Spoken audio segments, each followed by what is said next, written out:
Merhaba arkadaşlar. Mehmet istersen sen karşımıza geç bu tarafa. O şekilde başlayalım.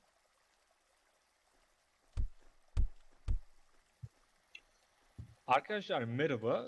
İnovasyon Kulübü ve Uluslararası İlişkiler Kulübü ortak etkinliği olan Meta-Okuryazarlık etkinliğine hepiniz hoş geldiniz. Etkinliğimiz iki aşamadan oluşacak. Birinci aşama sanal kütüphane gezisi olacak. Sanal kütüphane gezisinde orada sanal bir kütüphaneyi gezmiş olacağız ve orada kitaplar falan olacak ve size sanal bir şekilde inceleme fırsatı verilecek. İkinci aşamada ise kütüphanenin ilerisinde meta-okuryazarlık yerine gideceğiz ve orada bir eğitim alacağız. Eğitimde verecek kişi kendisini orada tanıtacak bize aslında. Ama aslında Baran, sana şöyle bir soru soralım. Meta-okuryazarlık ne demektir? Merhabalar öncelikle herkese. Doğukan, bence bu meta okuryazarlığı Valerio Hoca'dan öğrenmemiz daha doğru olur.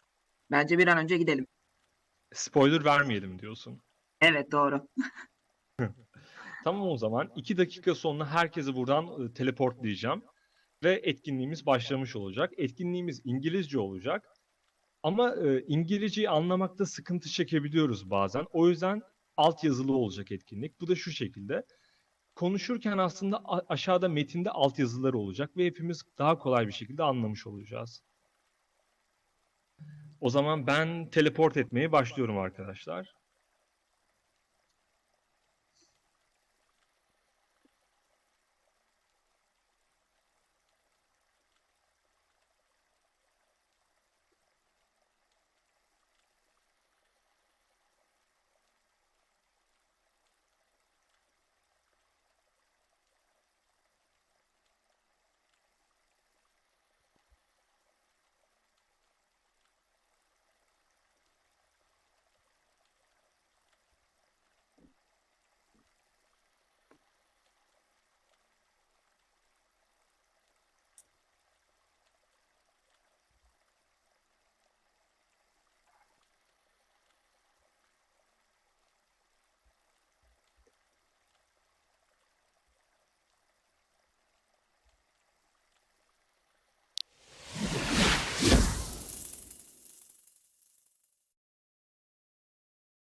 Great.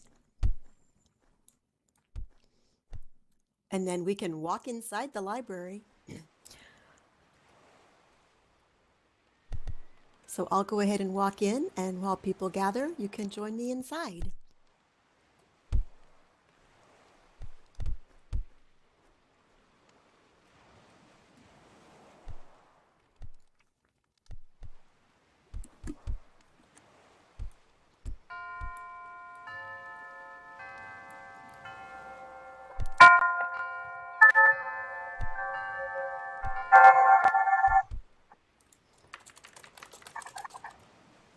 That was the bell. Must be time to begin. So welcome everyone. I do have both voice and local chat. Can everyone hear me okay? If you can, maybe you could type a Y in the chat so I can see if you all can hear me. Great. I see a Y. Great. We'll go ahead and get started. Well, are you ready for me to begin? Yes. Yes. Great. My name's Dr. Valerie Hill, and I've been researching virtual environments for about 15 years with a focus on changing literacy. And this is the Community Virtual Library here in Second Life. And I'll walk over here so you can see the reference desk, which is similar to a physical world library.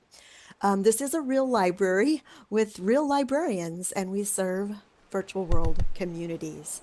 So a lot of the things you can click on, they're quite interactive.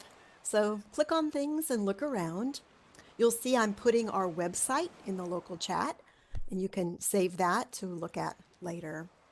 And my background, I was a school librarian for 20 years, and then a college professor of information science during that incredible time of change as the internet impacted literacy.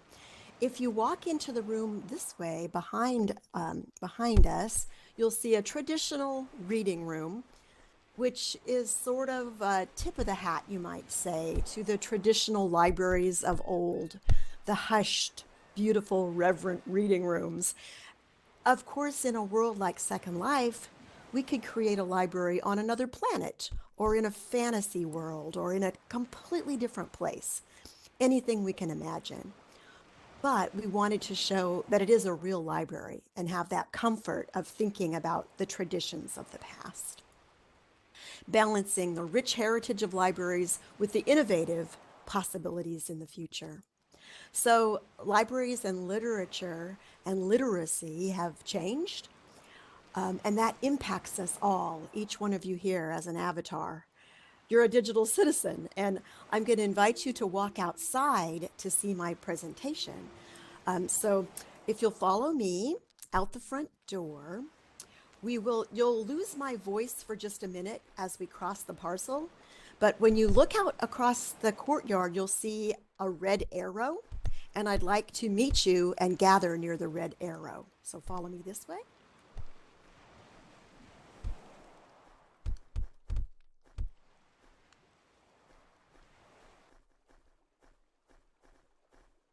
Red arrow there as everyone gathers, and then we'll get started.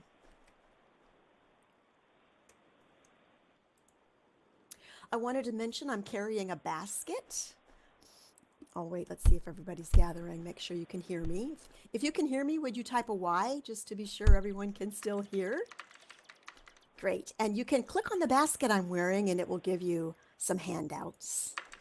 Then we'll walk up this ramp and focus your camera on the slides as I sit on them so we can all be focused on the same information. So let's walk up the ramp, and you can zoom your camera in on me and we'll talk a little bit about changing literacy. You'll see the cover of my recent book, which the title is Meta-Modernism and Changing Literacy. I'm going to be using a word for new literacy, meta-literacy. Meta. We hear a lot about the metaverse, meta being a prefix that means about or beyond. Meta-literacy is a new term for literacy in digital culture because we can all communicate with so many digital tools live all across the world. I'll give you the meta-literacy definition in Turkish, and you can see it in the local chat. Literacy in digital culture requires juggling formats that are both physical and digital or virtual. And we're all required now to become good digital citizens because most of our communication and our information intake is found in digital formats. Please type a Y in the local text chat if you feel that digital citizenship is important. Or type an N if you're unfamiliar with that term, digital citizen. Great, I'm seeing some Ys. So we hear a lot about digital citizenship in education today, and I'm going to talk a little bit about that with a focus on literacy. Zoom in on this slide that I'm sitting on, and you will see Alvin Toffler. He's a well-known futurist. He coined the term prosumer when he saw that individuals were beginning to create and share content themselves and sharing it on the internet. And we call that user-generated content. So the information hierarchy toppled. It completely fell down and went upside down during my career as a librarian. We now have more user-generated content by far than we have traditional media formats such as published books. And the number one source of information on the planet is most likely YouTube. You can find anything on YouTube. We are both consumers and producers of information. We both share content and we take it in and download content. So you put those two words together, consumer and producer, and you get the term prosumer. With all this user-generated content uploaded every single day, we are just bombarded by information. And this is a challenge to our literacy, the volume we get every day. It illustrates the need to rethink literacy. So think about this, and you can type in the chat, how many of you upload content online? Please type the platform where you upload or post content the most often. Maybe it's Facebook, YouTube, a blog, Twitter, great, Instagram, Twitch, Discord, TikTok. There are so many apps where you might be uploading your own content. Feel free to type in the chat if you have one that you use quite a bit as we move on to the next slide. Yes, a lot of people are now using Discord, great tool for interaction across distance.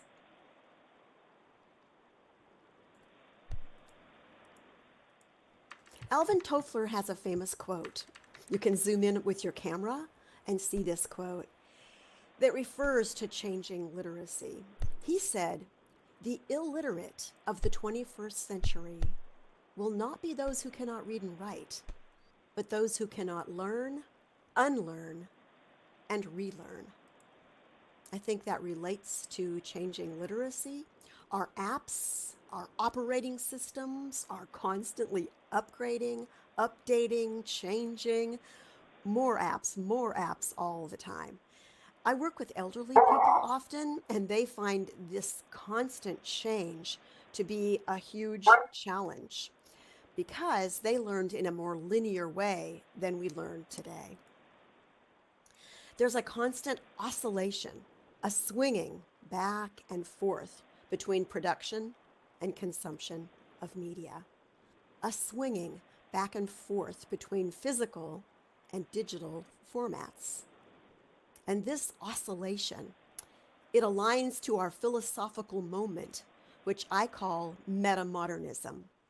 And you can look that up on your own if you'd like to know more about metamodernism, which is in the title of my book. Metamodernism is the term that many people are using to identify our current philosophical moment because postmodernism has ended. Here's the Turkish definition of metamodernism in the local chat. Of course, it's really difficult to put a name on our philosophical moment when we're in it. And it's difficult to fully understand our historical moment while we're living it. So time will tell. We will find out if people do use the term metamodernism. There are others in the running. Some are calling it postmodernism, but I think that sounds a little redundant. But we'll see what it ends up being called. So I'm moving over to the next slide, and I'm sitting on it. What is literacy in digital culture?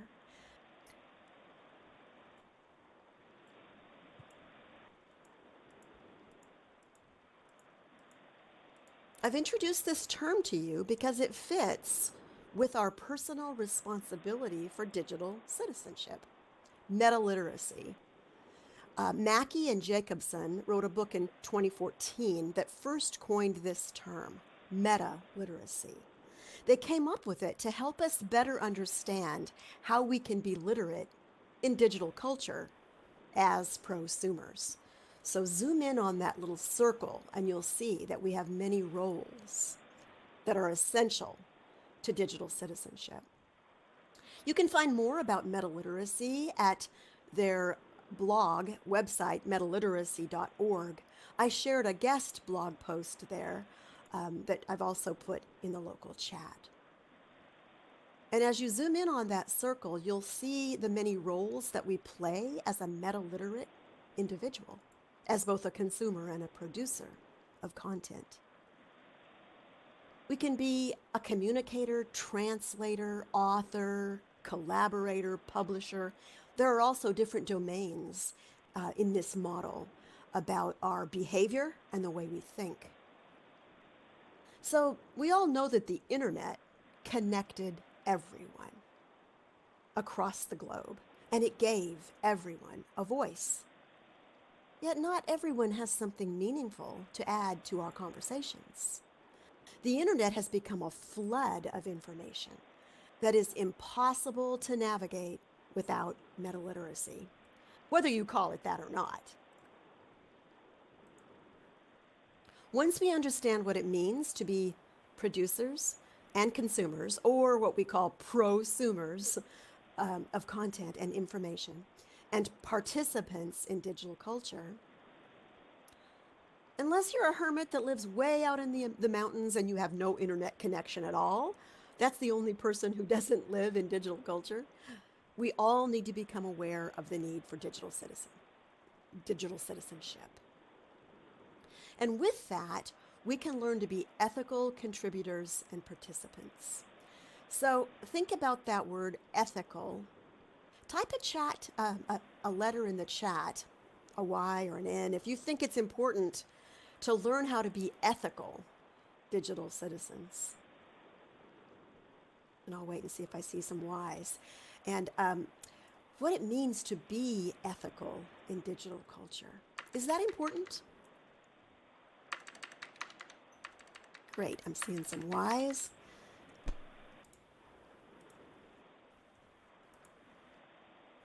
I mentioned that everybody has a voice online, but that not everything shared is good or meaningful or true. In fact, Mackey and Jacobson believe we live in a post-truth world. In some of their later books, they talk about the post-truth world in which we live. The many elements of digital citizenship are beyond the scope of this short talk today, but they cover ethical use of information, cybersecurity, safety, communication, privacy, and even emotional intelligence. I'm sitting upon a wheel, a digital citizenship wheel put out by the DQ Institute. Now, the Community Virtual Library, we built a digital citizenship museum in another virtual world called Kitely. If interested, you could visit Kitely at some point with an avatar. We have many branches in other virtual worlds besides Second Life, and you can find more about them on our website. Zoom in on this wheel, and you will see various color spokes. And you'll also notice that meta-literacy intersects with all of these concepts. Zoom in on the blue and the green and the orange, the red. You'll see digital rights, literacy, communication, emotional intelligence, security, safety, digital use, digital identity. I'm looking at your avatars right now. Each one of you have a digital, virtual identity as an avatar. Digital citizenship has become essential for every single one of us at all ages, really from birth through old age. We all are part of digital culture.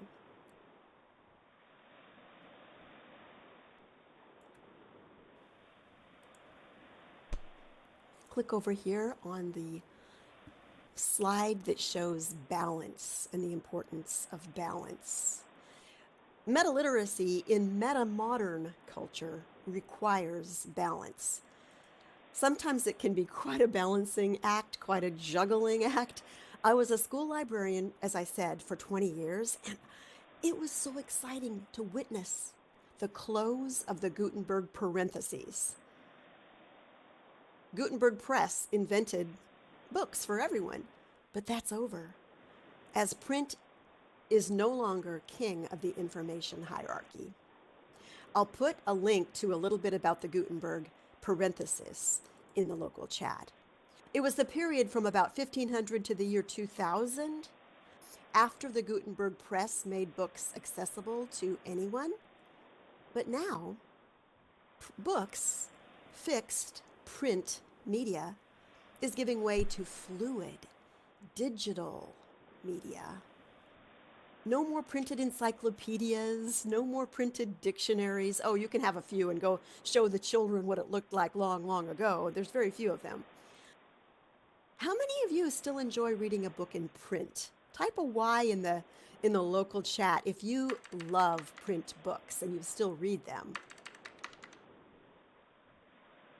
I too love print books. You can see I wear some on my head just to remind me of the books that were the top of information until digital culture changed things. And though most likely books will always be around, but we also use ebooks, websites, databases, videos, podcasts, blogs, millions and millions of apps, juggling all these tools, sometimes simultaneously, is actually changing our human brain. So we are changing, and that is why I'm talking to you today about meta-literacy. And I like someone says, not many books, I love Wikipedia. Absolutely, that's meta-literacy. We have changed, and we all have different choices to make about where we get our information. Juggling is a meta-literacy skill, and it's a part of digital citizenship.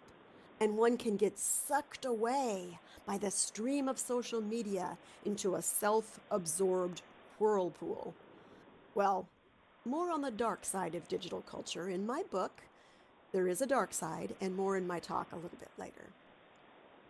Not only must we learn how to juggle and choose the best digital tools, we also juggle between worlds, sometimes in a physical world, a virtual world, or augmented, mixed reality, extended reality, choosing the best space for a specific purpose, working, gaming, social interaction, learning. That's also a meta-literacy skill. It's a balancing act that is now a personal responsibility for each of us. And new platforms are now emerging constantly with virtual reality headsets. I have one. I don't really like it as much as being in Second Life like we are right now, where I totally feel immersed, but I do have a VR headset. 360-degree videos are becoming mainstream. Meta-literacy is indeed a very needed balancing act. I'll move over and tell you a little bit more about metamodernism, our philosophical moment. Yes, the information revolution has changed literacy forever. We will never be going back to the old way of linear focused learning. And we live in a fascinating, fast-paced time, no matter what you call it. I've adopted the term metamodernism in discussion of our current philosophical era, although there are other names in the running. I mentioned postmodernism.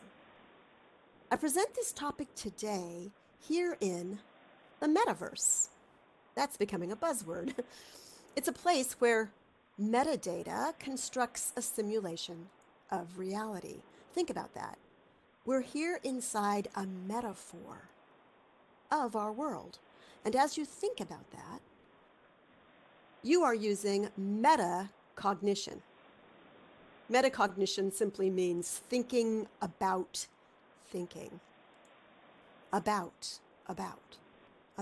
Meta. You hear it everywhere these days. And I think that does coincide with our current philosophical moment of metamodernism. I'll give you just a little taste of what it looks like. I think we've become metamodern, and it's certainly time to become meta-literate. Metamodernism includes the way we express ourselves in our cultural times. Lots of ways to express ourselves, perhaps through art, literature, music, or architecture. While postmodernism tore down the grand narratives and brought a plethora of dystopian fiction, lots of books about zombies, I think metamodernism is now ushering in a new age that balances irony with sincerity, an age which balances a respect for the tradition of the past, the way we learned throughout history, even the book, the printed book, alongside the excitement of innovation. There's an oscillation back and forth between the past and the future. My book looks at our philosophical eras of the past, stressing the importance of learning and valuing history. Of course, it is impossible to fully understand a name or a historical era during the time you're living it in the present. So as I said, metamodernism is not yet a fully adopted term, but many people are starting to use it, and you probably will hear more about metamodernism in the near future. So here you are standing in a virtual world as avatars, learning in a virtual, digitally constructed environment. And that, as I said, is a meta-literacy skill. The slide I'm sitting on now shows how digital culture has changed space, has changed learning environments. Look at the top left, rows of traditional desks in a physical world room. We no longer learn in spaces that look like that. Now we have augmented reality apps, VR headsets, and virtual worlds like you're standing in right here with me.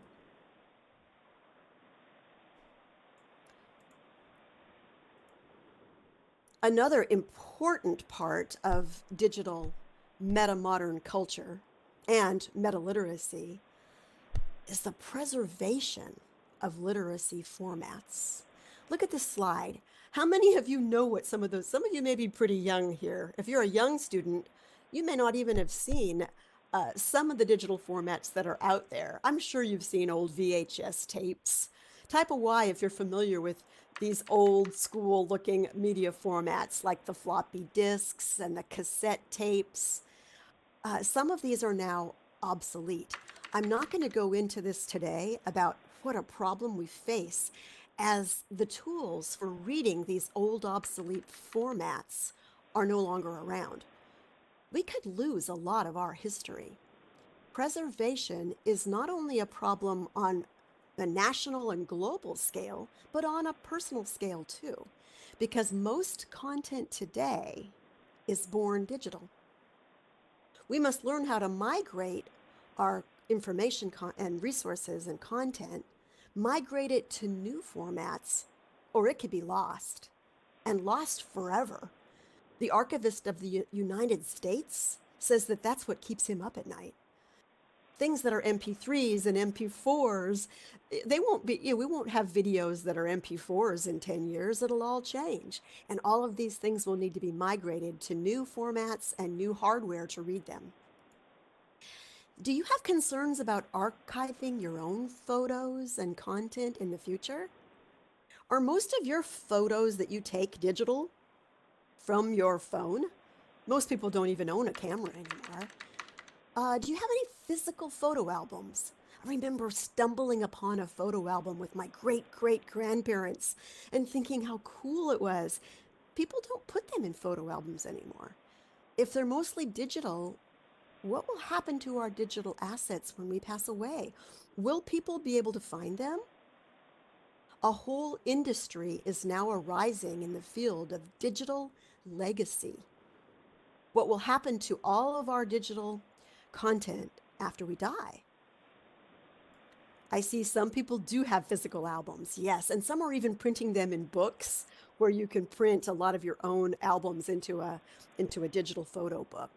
Interesting to think about and an important topic that's part of meta-literacy. So today I've been rushing through a lot of content. I hope I'm not going so fast that you can't keep up, but I want you to walk away with two terms that you've come across. Metamodernism, which is simply our cultural moment, and meta-literacy, simply a term to address literacy as prosumers, as digital citizens. From the Meta-Literacy site, Meta-Literacy promotes critical thinking and collaboration in a digital age, providing a comprehensive framework to effectively participate in social media and online communities. It's a unified construct that supports the acquisition, production, and sharing of knowledge in collaborative online communities. I've got a few references for you on this slide before I take you somewhere else. I hope that you will ponder your own responsibility for digital citizenship. I always like to mention that it's personal. It's your responsibility to be a good digital citizen. I hope you'll think critically about your own changing literacy The pandemic has forced many of us to use new tools. Some people were not at all familiar with a lot of digital virtual tools. It hasn't been easy for them. You may be comfortable utilizing many digital tools and applications, but even if you're comfortable, it's impossible to use them all. The incredible volume of apps and information online can be completely overwhelming. Too much information is as problematic as too little information. We're drowning in it. We're drowning in information, and we have to learn how to navigate through it in order to become good digital citizens. So I talked about the dark side of digital culture.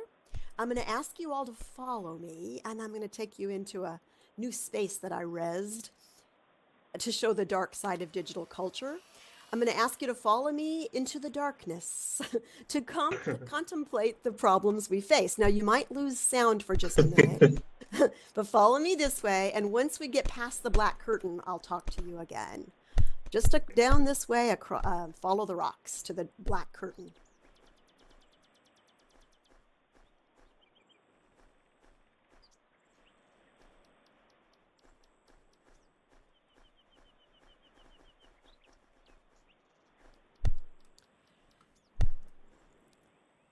We're going to walk inside the black curtain. I'll wait till everybody gets here. And you may lose my voice or music may come on. Just walk on inside. You can even find a seat on one of these bean bags. I wasn't sure how many of you would be here today. We're walking into the darkness. Can you type a Y if you can still hear me in the text chat? I want to be sure you can hear me here. And if music comes on, you can always click it off at the top right of your screen. Great, you can hear me. Behind me, to your left, if you cam up, you'll see a slide on the dark side of digital culture. And there is a dark side. There's a lot of problems. I'm not even going to go too deeply into each one of them. I'm just going to name a few. Each one of these problems I named, we could talk for hours. On this one, you'll see personal dashboards, confirmation bias, and evaluation of resources, FOMO and the edited life, too much information, the death of privacy, big data, cybersecurity. These are all huge topics that concern each one of us. And if you use your camera, I'm going to walk over to this, under this slide. You can look up at it. Too much information is a problem. Type a Y if you ever feel like you're just bombarded with just too many choices of information.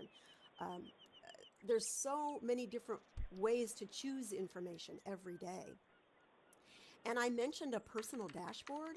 When you think about your phone or your computer or your iPad or your tablet or whatever digital device you have apps that are personally chosen for you. That's your incoming dashboard, your personal dashboard. So we're all getting different information. Not only too much information, but different information from others. It used to be when I was growing up, you only had a couple choices. We all lived in the same information landscape. We listened to the same radio station. We had the same shared life, the same music. We don't today. It's a different planet. We're drowning in information and we have millions of choices every day. And as I said, too much information is just as problematic as too little. I'll walk over to FOMO. Have any of you experienced this? A lot of teenagers have this. They sleep with their cell phones because they're worried that they're missing out. Have you heard of FOMO? Type a Y if you know what FOMO stands for. FOMO. Have you heard of it? Type a Y if you have in the local chat. It's this feeling that you're missing out on something. FOMO stands for, I'll type it, fear of missing out. Teens feel like there's something happening out there and I'm missing it. It's this sensation. You've got to have your phone nearby because something's happening and you're missing out on it. That's one of those problems in digital culture. Social media apps lure us into following people all the time and thinking there's something happening. And it also leads us to the next slide. I'll walk through the grass because it's always confusing in digital culture. You get lost in the weeds. Okay, I'm walking through the weeds over here. Scroll up to the one above me. This is confirmation bias. I'm going to type it. Confirmation bias. Confirmation bias means we tend to follow people who think like we do, who we agree with. We give them a thumbs up. Yes, I agree with that. But that is not how we learn. We don't learn from people who think exactly like we do. We learn from people who have new perspectives, who have new ideas, who challenge our thinking, almost collide with our thinking. The art of debate could be lost if we only agree and follow people who agree with us. So confirmation bias is something that's happening on social media that we really need to be cautious of. I'll move over to this slide, big data. I've done a presentation on privacy and big data. We're not going to talk a lot about that today, but how many of you worry a bit about privacy? Terms of service on most apps are so confusing. Privacy, some people think it's dead. Now that big data companies can mine our data, control the information that we receive, oh yes, we have tremendous obstacles to overcome in digital culture that relate to meta literacy. Privacy, cybersecurity, confirmation bias, being easy to follow and interact only with those people we agree with. All of these are problems that each one of us individually face. But I remain hopeful that these obstacles can be seen as opportunities if we're truly aware of them and if we help each other understand them. Type something in the chat if you have concerns about privacy or cybersecurity. Yes, keeping up with passwords in a private way, that's a great point to put out. Understanding how to keep your passwords private and still being able to remember them is a challenge. I put up here for my closing slide, will we keep our humanity in the metaverse or will we all become cyborgs? Just an interesting question to contemplate. We can only remain human and remain understanding of what it means to have real relationships with others if we become good digital citizens and we become meta-literate. And I left a few minutes for us to have some conversation. I want to ask you if you have an example of something that you worry about in digital culture, because the internet has just made everything so easy for us to connect across digital networks. And what about our dependency on our online tools? When the grid goes down, I was in a store the other day and they said, I'm sorry, you cannot buy anything today. Our computer is down. So we couldn't shop. We're very dependent on our technology. So I'll open up to questions. I know we only have a few minutes. Shall we stay here or do you think we should walk back into the library? And Mathus, is that how you say your name, Mathush? Matthews. Matthews, okay. Yeah. Thank you. Would you like to walk back into the library or should we stay here to close things? I think you said we had about 40 minutes. Yeah, but it can be depend on the you. Okay. We can stay here if you want. Okay, fine. This is a very good place. Okay. Okay, great. I hope I didn't go fast for you. I want to be sure you're aware of the problems we have in digital culture and how they relate to each one of us becoming meta-literate, which just means understanding how literacy has changed online. Does it make sense? I think maybe we nowadays we choose internet rather than going to libraries to get information about specific things. Like, I don't know, maybe on our projects, on our research, and stuff. Yes, that's one part of meta-literacy that deals with finding things in a library. And this is part of academic meta-literacy. Meta-literacy can also just be your day-to-day, just your day-to-day literacy of communicating with people. We're being meta-literate right now. Here I am in the United States, and we are interacting. This is meta-literacy right here. We are interacting across the world live. Now, in a library, yes, you could go to a physical library. You could find books. You could find academic databases with research articles. But you could also find that on your smartphone, in your pocket. The library is in your pocket. If your school library has, and most of them are connected, most libraries now have an online website with information where you can order books, download databases, download journal articles. You don't have to physically go to a library building to access a library. So that's meta-literacy as well. It's both physical and virtual. And actually speaking, like we can say we also have Google Scholar, like a substitute for physical libraries. Yes, Google Scholar, good point. More and more of our life is being shared through big tech like Google.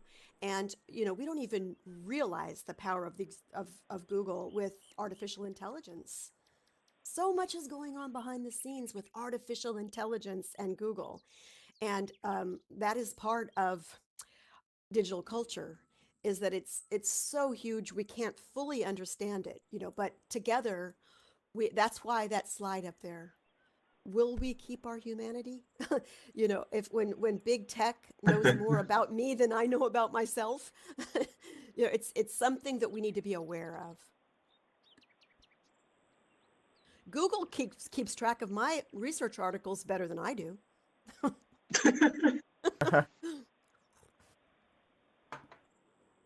And there's good and bad to that. There's pros and cons. We love that Google makes everything so easy for us. We love the fact that we can interact like I can right now from my home.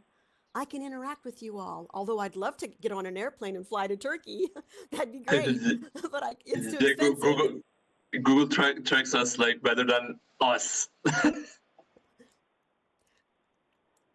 Yes, it's amazing what we don't even understand about what the big tech companies are doing with our content. That's why if you walk away today with one thing, that's why it's so important to think about your online presence and what you put online, because it is, with artificial intelligence gathering every single thing about us, whether you like it or not, your digital citizenship can be easily seen by others, where your physical world privacy is easier to control.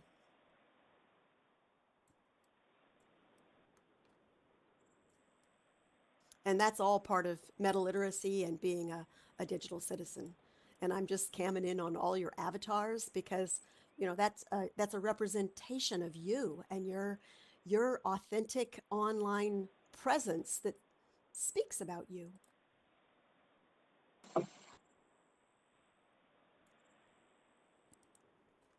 Any other questions?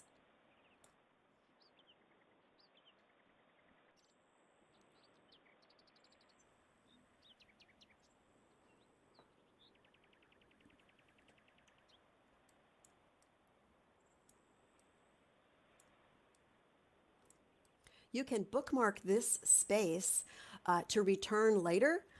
We are going to be moving, but it will not change your bookmark or your landmark.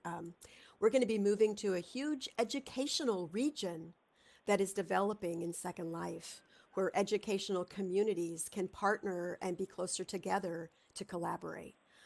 Second Life is a really powerful learning environment, and a lot of educators want to work together to help other universities and schools find ways to use this platform. I hope. Yes, and the Community Virtual Library will play a role. We will have volunteers at an educational welcome plaza or welcome center. So feel free to offer friendship and keep in touch with me if you would be interested in learning more about that, more about volunteering to meet other students and learners and learn more about Second Life. Can I ask a question? Yes. How far do you think metaverse will go? Oh, great question. The metaverse. It all started with the book Snow Crash by Neil Stephenson, a science fiction novel. He came up with the word metaverse. Well, Second Life is the first platform that took his vision and created a world with embodied avatars. So you're standing in the original metaverse. Well, now a lot of other companies are creating worlds with avatars. Facebook changed their name to Meta. Many of us don't really like the fact that Facebook is inferring that they are creating the metaverse, because they're not. It's already here. It's just not completely connected. Like when you're on the internet, you can go from one website to another easily. Well, here, I'm in a lot of other virtual worlds. I mentioned Kitely. We have a library in Avacon, in many different spaces, other worlds, and you can't jump from world to world. I will put up a word, hypergrid. You can jump across the hypergrid. Some worlds are connected, and you can jump across them. I mention that because your question, the metaverse, where will it go? The goal eventually is this word, interoperability. Once interoperability happens and you can jump from world to world, that would truly be the metaverse, where you can go from world to world. There's a website right now, Ready Player Me, where you can create an avatar that you can import into various games and into VR headset worlds. I have one, and I took it into a couple of worlds where we have, education going on. But right now, the metaverse is still in its very early days, and the platforms are all over the place. They're not connected. So, and no one even has fully defined the word metaverse. For me, having been in the metaverse for 15 years, I think one thing that sums up the metaverse that is just absolutely essential is embodiment. And I'll type that. Without an avatar, you're not in the metaverse. You're just on the web, on a website. You have to have an avatar and be embodied.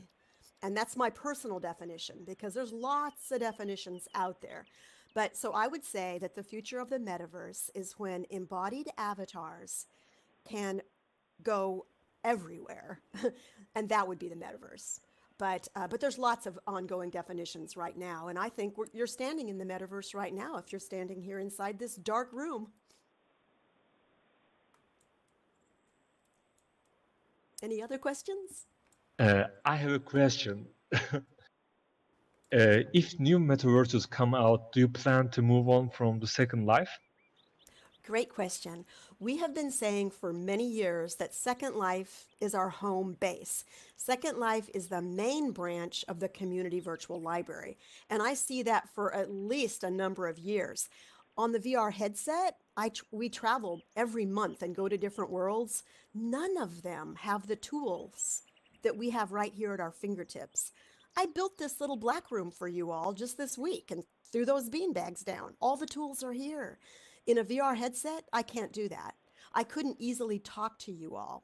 I would be stuck behind this headset with my hands tied behind my back. So Second Life will be our main library for a number of years. We don't know what's going to happen 5 or 10 years from now. But as long as this is a viable platform, we will remain here. And I see it as being the best platform for quite some time. Great answer. Thank you. Great answer. Thank you. And if you're ever interested in a VR headset world, you can go without a headset. Many of them you can go on the web, just on a desktop. You can contact me later. We invite people to join us. We go once a month, but the time might not be very good for Turkey. It's 5 p.m. Second Life time, which might be really early morning for you. I'm not sure.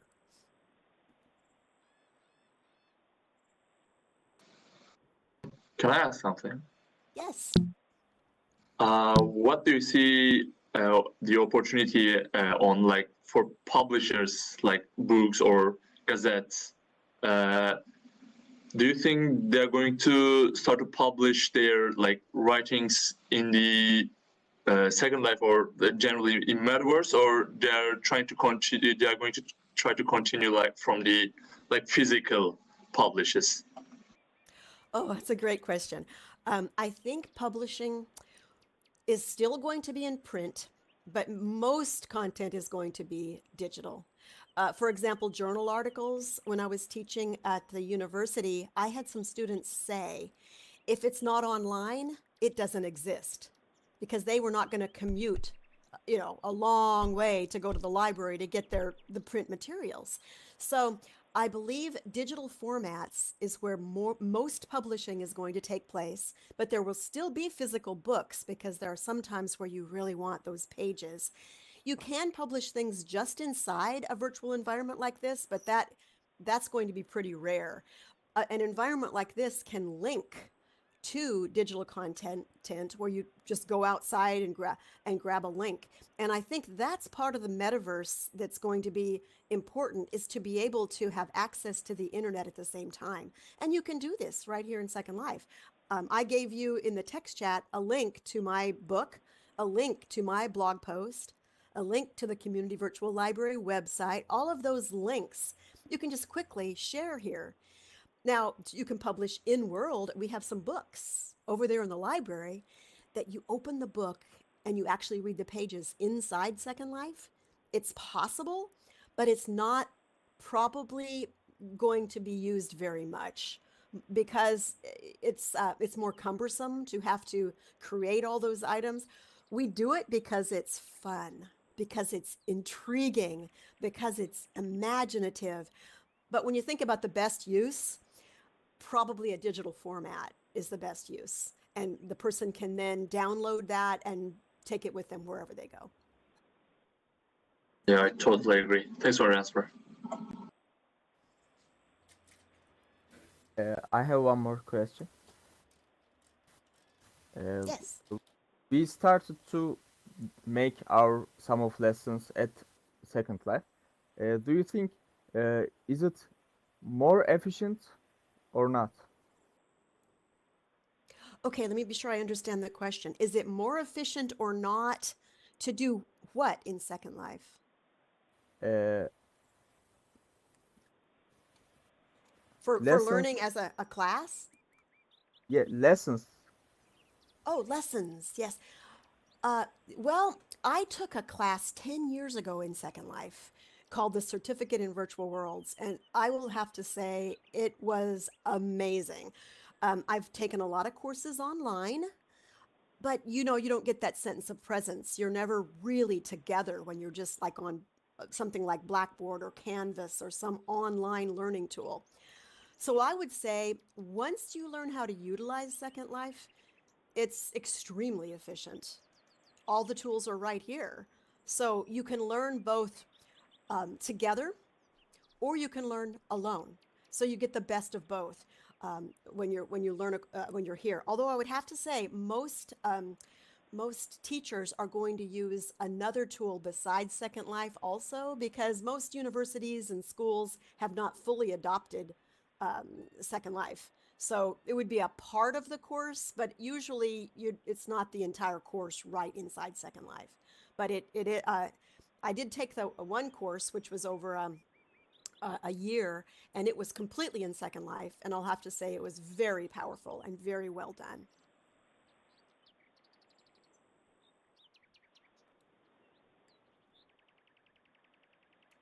That's the goal of our new move, is to show great examples of what what different teachers, educators have done in Second Life, so people can see those examples and help them learn how to use it for education. Thank you for your answers.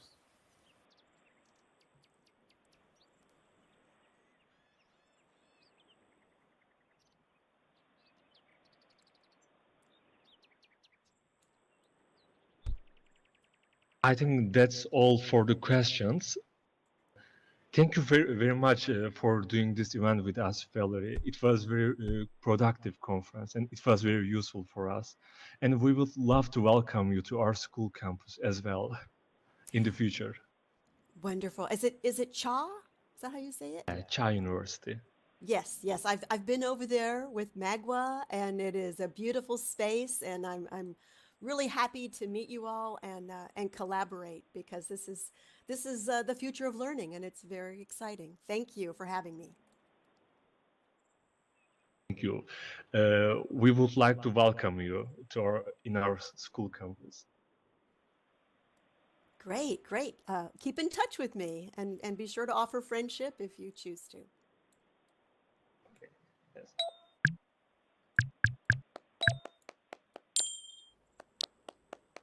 I see you waving goodbye. Yay, and clapping. Hey. Goodbye, Wow. guys. Get lost. Today our event Get is lost. finished, and it was very Wow. great conference for us, and it's the end, I think. Goodbye. See you. All right. Bye, everyone. I'm going to head out too. It was a pleasure. Thank you so much. A Bye. pleasure. Thank you so All much. right.